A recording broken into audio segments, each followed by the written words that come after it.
Já parou para pensar que é um privilégio poder ser moldado pelo Senhor? Já parou para pensar que é um privilégio poder andar com o Senhor? E que é um privilégio maior ainda ser o portador do infinito de Deus dentro de você? Deus deseja nos moldar com um propósito. E esse é o projeto e o plano de Deus. Que nós sejamos a imagem e semelhança dele, que nós tenhamos a mente dele em nossas vidas. Vamos orar? Pai, eu te agradeço de todo o meu coração, porque o Senhor é bênção nas nossas vidas, o Senhor tem nos moldado, o Senhor tem nos transformado. O Senhor, Pai, que vem sobre as nossas vidas, nos direcionando. Se nós formos obedientes, sensatos, em ouvir a Tua voz, nós simplesmente nos livraremos de muitas coisas que nos trazem tristeza, dor e um grande arrependimento. O Senhor tem nos dado o Teu discernimento, Pai. E nesse tempo, o Senhor tem nos moldado para que nós possamos ver tudo aquilo que o Senhor já está fazendo em nosso favor. Obrigado, Pai, por esse discernimento. Obrigado por nos moldar. Obrigado, Pai, por caminhar conosco. Te louvo e te peço que o Senhor venha trazer a Tua iluminação sobre as nossas vidas nesse tempo em que nós estamos conversando, em que nós estamos compartilhando das coisas que o Senhor tem falado conosco durante esse período de jejum, oração e de busca da revelação do Senhor para cada um de nós. Te louvo, em nome de Jesus. Amém. Meu irmão, minha irmã, estamos passando por mais um dia desses 21 dias de jejum com propósito, onde o Senhor tem revelado para nós o propósito dele para as nossas vidas. E hoje eu quero compartilhar com você aqui o propósito de ser moldado por Deus. Sim, Deus nos chama para sermos moldados por Ele, para nós tomarmos a forma do reino, para nós deixarmos a forma do mundo e nos amoldarmos ao Senhor. Tem um texto que fala muito no meu coração, que eu quero compartilhar com você, que está em Jeremias, capítulo 18, no verso 1 ao verso 6. Provavelmente você já ouviu esse texto algumas vezes, mas a palavra de Deus se renova sempre, certo? Então veja comigo. Esta é a palavra que veio a Jeremias da parte do Senhor. Vá à casa do oleiro, e ali você ouvirá a minha mensagem. Então fui à casa do oleiro, e o vi trabalhando com a roda. Mas o vaso de barro que ele estava formando estragou-se em suas mãos. E ele o refez, moldando outro vaso de acordo com a sua vontade. Então o Senhor dirigiu-me a palavra. Ó comunidade de Israel, será que eu não posso agir com vocês como fez o oleiro? Pergunta o Senhor. Como barro nas mãos do oleiro, assim são vocês nas minhas mãos, ó comunidade de Israel. Olha só, Deus chamando o profeta para ensinar-lhe uma grande lição. Desce à casa do oleiro. Desce à casa daquele que pode refazer um vaso quebrado. Esse é o ministério do Espírito Santo em nossas vidas. Com o tempo, com o uso, os vasos eram quebrados. O oleiro ele tem o poder de refazer o barro, refazer o vaso. Ele pode tirar as trincas, as imperfeições e fazer novo o que já estava quebrado. Ser barro, irmão, não é uma tarefa nobre. E Deus, Ele está nos chamando para nós entendermos que nós somos barro. Lá desde Gênesis, nós somos criados do barro, né? Deus nos formou do barro, do pó da terra. E ser barro não tem glamour. Não tem nada que possa proclamar com orgulho, olha, eu sou barro. E é exatamente isso que o Deus Todo-Poderoso está procurando, irmão. Um barro adaptável, moldável e rendido.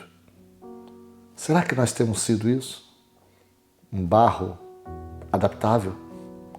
Será que nós estamos nos adaptando às situações que o Espírito Santo de Deus nos coloca e nos conduz? Será que nós estamos sendo moldáveis? Será que nós estamos tomando a forma do reino mais do que tomamos a forma do mundo?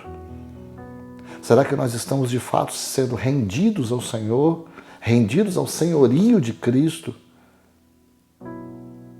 Porque o que tem acontecido muito hoje, irmãos, é que as pessoas desejam as bênçãos do Senhor, as bênçãos do reino, mas elas não querem o senhorio de Cristo.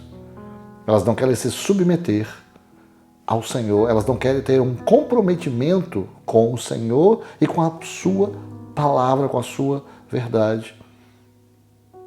Se a sua tendência é dizer ao Pai o que você pode ou não pode fazer para Ele, sujeite-se à agenda dele. Permita que Ele o molde na pessoa que Ele quer que você seja, como um barro nas mãos dele. Tem outro texto em Romanos, capítulo 12, do verso 1 e 12, que fala muito ao meu coração também, que fala assim: portanto, irmãos, pastor Paulo falando aqui, olha, rogo pelas misericórdias de Deus que se ofereçam em sacrifício vivo, santo e agradável a Deus. Este é o culto racional de vocês. Não se amoldem ao padrão deste mundo, mas transformem-se pela renovação da sua mente, para que sejam capazes de experimentar e comprovar a boa, agradável e perfeita vontade de Deus. Nós só podemos receber, ou seja, experimentar e comprovar a boa, perfeita e agradável vontade de Deus, irmãos, se houver uma renovação da nossa mente. Não dá para receber a boa, perfeita e agradável vontade de Deus fazendo as mesmas coisas, ou pensando da mesma forma como nós pensávamos antes de dizer que aceitamos ao Senhor Jesus. Não dá para experimentar a boa, perfeita e agradável vontade de Deus se nós ainda nos amoldamos aos padrões deste mundo, deste século. Se nós vivemos, falamos, pensamos e fazemos as mesmas coisas que as pessoas que não têm Jesus no coração, será que de fato nós estamos sendo moldáveis, adaptáveis e rendidos ao Senhor? Paulo está aqui falando: eu rogo a vocês pelas misericórdias que se ofereçam. Deus não quer aquilo que você tem, Deus quer você. Deus não quer aquilo que você faz, Deus quer o seu coração, meu irmão. E você não pode representar a Jesus a menos que você pense como Ele. E algumas pessoas podem dizer assim: ah, pastor, mas isso é blasfêmia. Não, meu irmão, isso é Bíblia. Eu e você devemos aprender a pensar como o Senhor Jesus. 1 Coríntios capítulo 2 diz que nós recebemos a mente de Cristo. Então, se eu não nutrir a mente de Cristo que tenho, por padrão eu vou nutrir a minha natureza carnal e ser moldado, irmão, ser vaso, moldável, adaptável e rendido nas mãos do Senhor significa receber e nutrir a mente de Cristo. E eu e você, nós recebemos a mente de Cristo quando nós fomos feitos filhos de Deus. Quem não tem o Espírito não aceita as coisas que vêm do Espírito de Deus, pois lhes são loucura. E não é capaz de entendê-las porque elas são discernidas espiritualmente. Mas quem é espiritual discerne todas as coisas e ele mesmo por ninguém é discernido. Pois quem conheceu a mente do Senhor para que possa instruí-lo? Nós, porém, temos a mente de Cristo. Olha o que Paulo está falando. Ser vaso, moldado por Deus, rendido aos pés do Senhor Jesus, adaptável, é exatamente pensar como Jesus pensa, ver como Jesus vê, ouvir como Jesus ouve e ter o nosso coração pulsando nas mesmas batidas do coração do Pai, em amor. Isso é um processo.